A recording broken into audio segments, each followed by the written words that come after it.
Hey guys, good morning and you're welcome back to my YouTube channel. My name is Irene. In case you're seeing this video for the first time, I am Irene and I'm a lifestyle vlogger based in Abia State, Nigeria.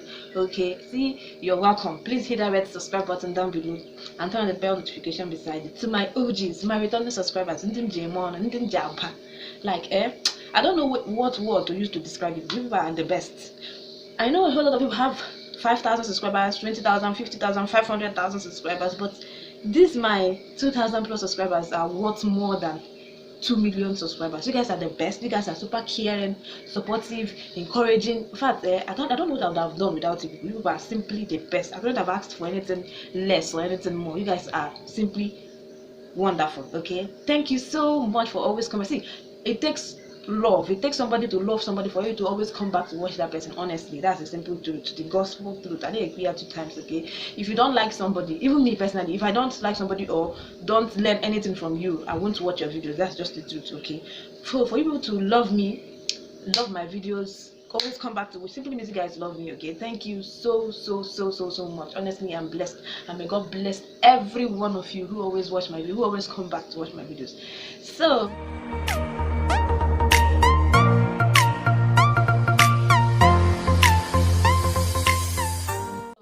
I know I've been giving you guys vlogs upon vlogs upon vlogs upon vlogs, and that's because I noticed you guys loved my vlogs more than my sit-down videos. So I decided, what am I doing myself? Let me just give you vlogs now. Okay, so I've been giving you guys vlogs and you guys have really been enjoying it. Thank you all so much. Okay, so but today's video is not about vlog. Okay, I just want to come and bare my heart to you guys. I just want to come and talk to you people, encourage somebody out there. I don't know what you're going through, I don't know what you've been through, I don't know what you're going to go through, you know, but just to encourage us all. Okay, so you guys already know I'm a single mother, but if you don't know, I'm a single mother of 2.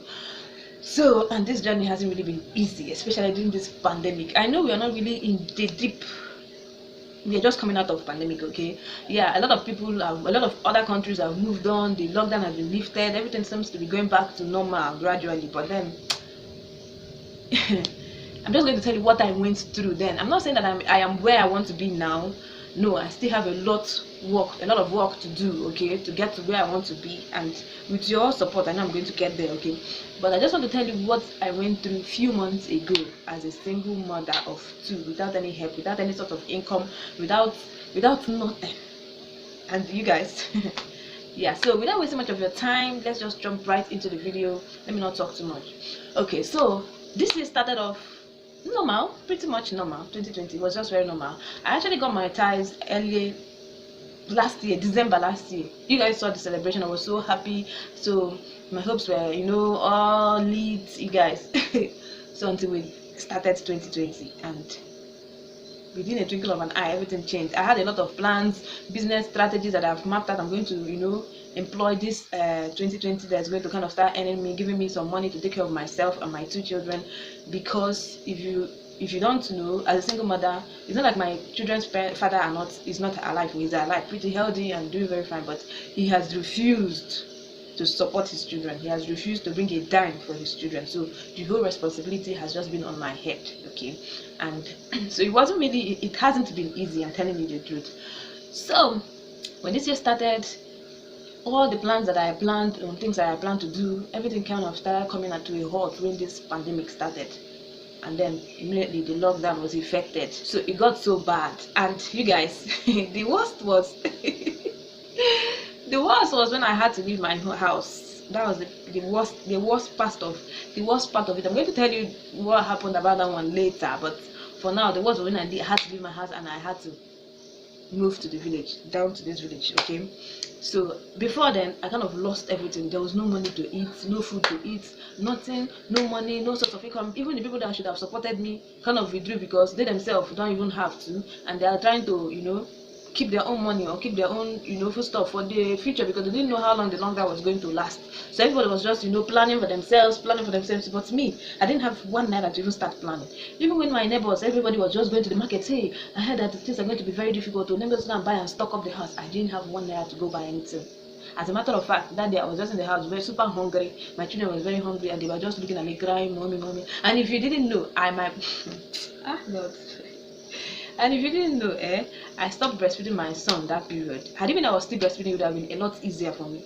And I didn't stop breastfeeding because I felt like he was up to age for me to stop breastfeeding, but because my breast milk, I told you guys to them, my breast milk kind of spoils. I know a lot of people don't believe that breast milk can actually spoil. Even me here now, they're sitting down here now, I'm kind of even confused. I don't even know which one to believe again. But the only thing I noticed was that I'll breastfeed my child, my son, and the next minute he will vomit and stool out everything. I'll breastfeed him again, and the next minute he will stool and vomit everything. But when I stopped breastfeeding him, he stopped vomiting and stooling. So which simply means my breast was the problem. My breast milk was the problem. I don't know. But even though I've started breastfeeding me again, that's story for another day, okay? Yeah, I've started breastfeeding me again after 3 months. So after 3 months, I started breastfeeding me again, okay? But then that period, I stopped breastfeeding him, and there was no money to go. You know how before you want to stop breastfeeding your child, you're going to go buy foodstuffs, you know, Cerelac, you know, all this golden mon, golden, you know, all those baby food, milk, and you know that so that you're going to, you know, wean the child. The child is not going to feel it. But this time I stopped breastfeeding my child, and I didn't have sheshe 1 naira to buy anything for him. It was, I cried so many nights. Like I was so devastated. I didn't know what to do. I was so confused. And those times, the people who I reached out for help were like, they didn't have. And I won't blame anybody because that period was very tough on everybody. Okay, so everyone was just trying to make things, you know, manage their lives, and they wouldn't want to come and carry an added responsibility. And the worst part of it, that the father of these children has refused to send 1 naira for his own children. So it was, the stress was too much for me. And the funny thing again was that I was just a housewife. Even before the separation, even before the divorce process, I was just a housewife. I didn't have any source of income, no source of livelihood, no source of getting, you know, 1 naira. Okay, so which I was mandated to do. I was asked not to work, not to do any business until they feel like it is now okay for them to now start business for me. If you're hearing any background noise, please, sorry. Okay, so, and because of that, I was just no money, no husband, nobody to help, nobody to even call, nobody to do anything. I was just stuck with these 2 children. I didn't know what to do. The little one was still a baby, needs food, needs, you know, and you know how boys love food. I just didn't know what to do. So this time I'll cry and cry. I say, God, what is going on? I don't, what have I done? Did I do anything to deserve this kind of thing? Like, if I did anything to deserve this kind of treatment, this kind of punishment, I am sorry. Please forgive me. I mean, I was just so.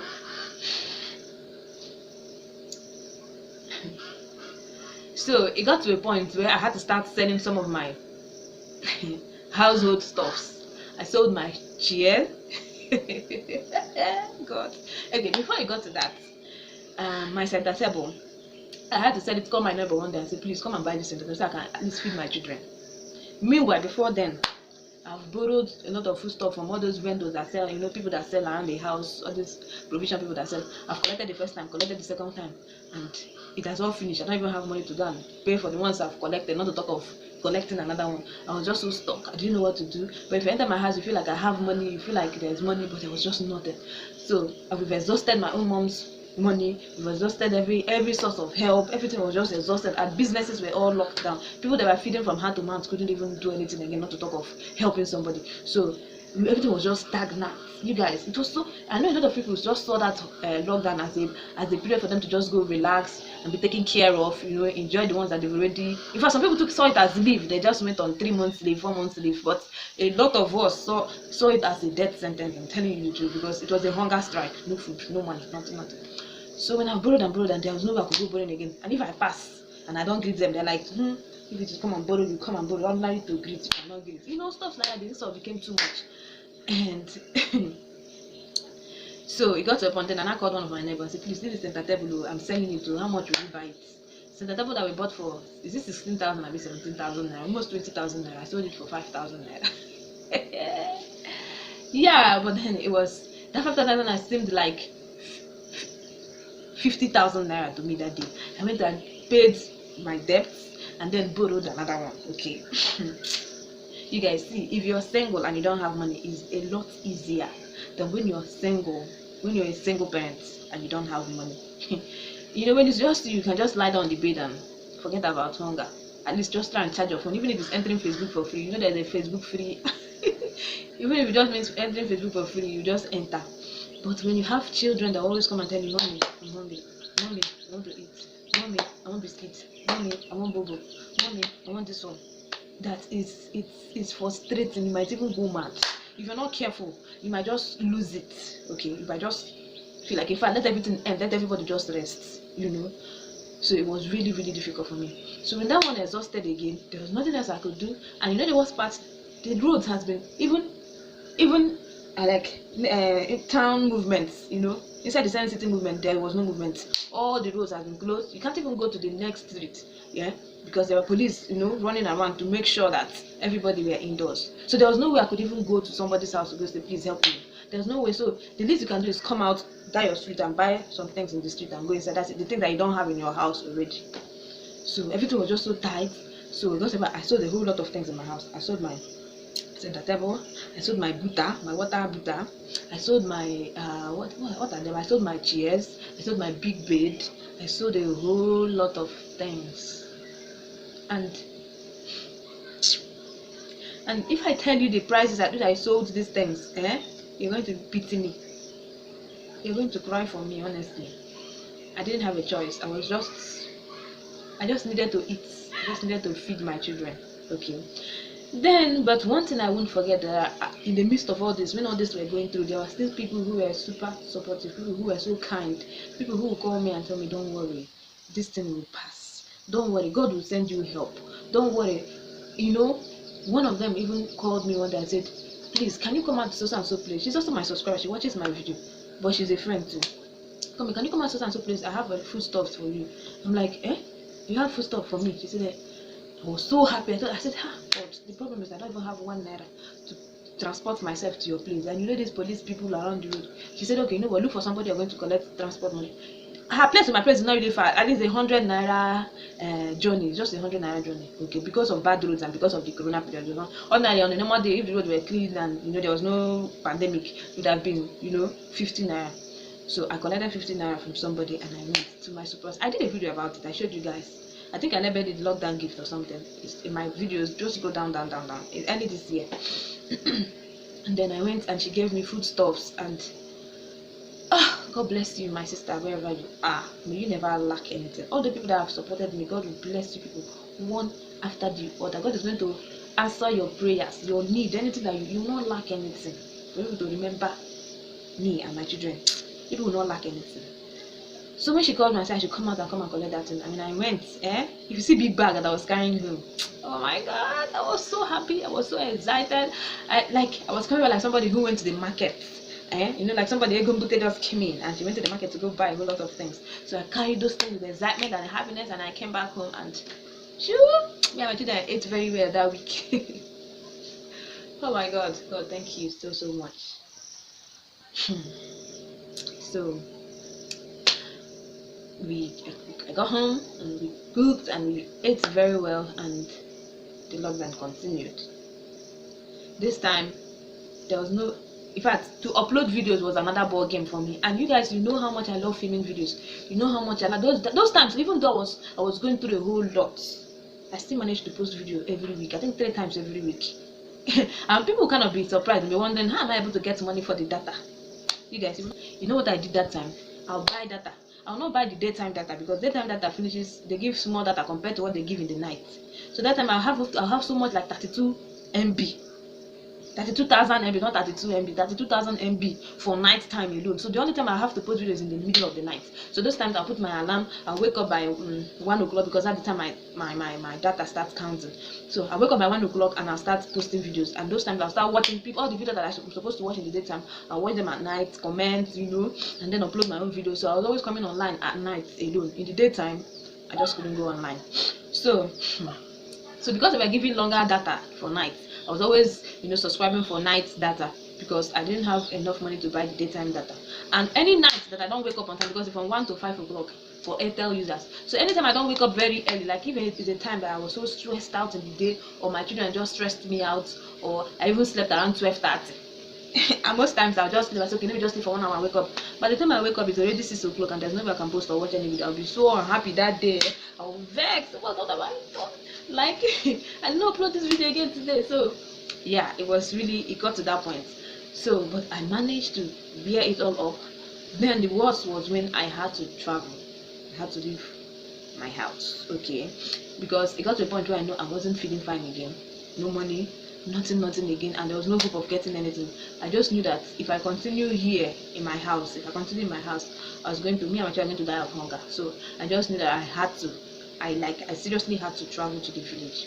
So I came to the village. So apart from that, another reason that made me decide that I'll go to the village, of which I'm going to share another video because I just don't want this one to be super long. So yeah, so we got to the point where I came down to the village here now, okay, and ever since I haven't gone back. I've been in the village, okay. So what's the essence of this video now? The point of it all, I didn't just come tell you that I'm a single mother that survived the pandemic. I just want to let you guys know that I don't know what you're going through. Listen, I don't know what you're going through. I don't know what you've been through, but I know one thing.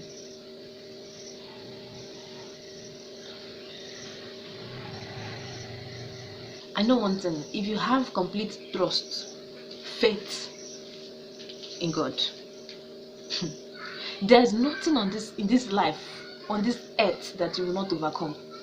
I'm telling you the truth with the experience. I might not really tell you or pour my heart exactly how I felt that period, or tell you what my children went through that period. Is it the fact that they were sick?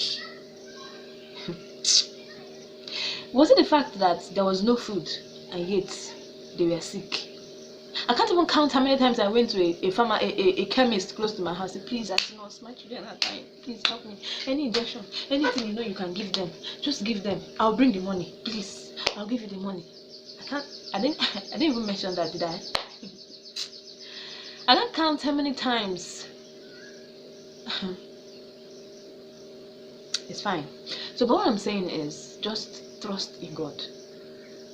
Don't give up. I don't know if you believe in God or not, but for those of you who do believe in God, just remember there's somebody up there who cares for you so much, who loves you so much, who knows what you're going through, who understands you, even without you saying anything. Even before you open your mouth to say, God, look at what I'm going through, He already knows them. Who is eager, who wants to help you. The only thing they ask is, just have a little faith. Even if your faith can be as little, as big as a mustard seed. Mustard seed is very tiny that you can't even see. You can barely see. That's very tiny. And He says, if your faith can be as big as that little mustard seed, you will tell this mountain, even this house, oh yeah, move, pack out, go to that side, you come this side, and it will move. How much more? So don't think that yours has finished, or that your life has ended, or that you cannot, or in fact, let it now take your life. See, it got to a point where if I wasn't spiritually active or strong, it got to that point where I would have said, in fact, I'm done. I can't stand and watch my children cry over food. I can't stand and watch my children get so sick that I can't stand it. Do you realize one time I even gave my son corn? That time I'll eat corn and I'll give it to him because there was nothing. I'll eat corn and I'll give it to him. I'll eat corn and I'll give it to him. That's if somebody just managed to digest corn. And I didn't know that my son, I don't know how it happened. He just couldn't chew it well, or he didn't swallow it well. The thing went and blocked his nostrils, and he couldn't breathe. And he couldn't breathe. And when you hear his breathing, I was so scared. I said, God, consider my son has contacted corona. Hey, God, I'm finished. What will I do? And we didn't know it was corn. For 2 days, my son couldn't breathe well. If you see him, he couldn't eat. The thing blocked his nose. He couldn't even breathe well. He can only breathe when he uses his mouth to breathe. But if he uses his nose, he won't breathe well. Hey, God. How God said that God is not alive. I didn't have 1 naira to buy medicine for him. And hospitals, we've been hearing stories about hospitals, how if you go there, even if you don't even have corona, they'll just pack you. We've been hearing stories. And which hospital are you going to go empty-handed without money? They will not even talk to you. They will not even look at you. They will not even attend to you. Either you're a human being or you're existing, nobody will even know. I just know I could take my son. I'll use hot water. Oh God, my son went through that period. I use hot water and dab him, do his nose, do everywhere. My son will not breathe. It got so bad that one day I said, in fact, let me start going to the hospital. But let me go there. Even if you die there, let him just die there. I don't know what else to do. I sent his father a message. Say, see what your son is going through. He didn't reply. He didn't talk. Nothing. So one morning like that, after I've cried my eyes out, after I've called God, say, hey God, don't let shame come to me, God. Don't let my enemies laugh at me. I've lost my first child. I don't want to lose another one. Then that morning we woke up. After bathing him with hot water and applying, rub on his body, wore him with sweater, his cap, everything, my son did, hey, God. If you see what came out of his nose, it was then we realized it has been corn all along. He sneezed and corn that has decayed, that has even turned into black, came out from his nose. And that was the end of that sickness for him. My son became very happy, very alive, started eating, started doing fast, started playing, like that big problem, that thing that has been weighing him down, that thing was gone. And I cried again that day, not because there's tears of joy. I was so happy. I thanked God for everything. And ever since then, I can't count how much blessings I've been receiving, how much help I've been getting, how much people has been reaching out to me to support me. I mean, I can't mention all of them here.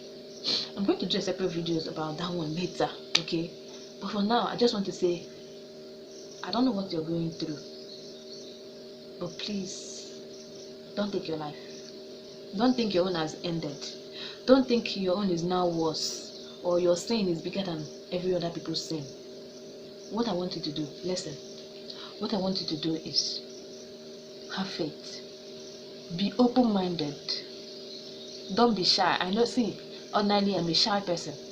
For me to open this my mouth and tell you, please, I need help. Just know that I've exhausted all my shyness. My shyness are finished. Like, there's no one remaining again. For me to open my mouth and tell you, please, I need this thing, or please help me with this thing. Just know that I don't have any other option. Like, if I don't, my life now depend on me asking you for that help, honestly. So don't be shy. If it comes to the point where you have to open this your mouth and ask for somebody's help, do it. Let it remain that person doesn't want to help, or that person doesn't want to, or that person don't have truly. But just ask. Pour out your. I know how many people I talked to. I know how many people that really helped me and are still helping me. Okay, so I think we've come to the end of this video. I just hope you enjoy it, or you learn one or two things from it. If you did, please give this video a thumbs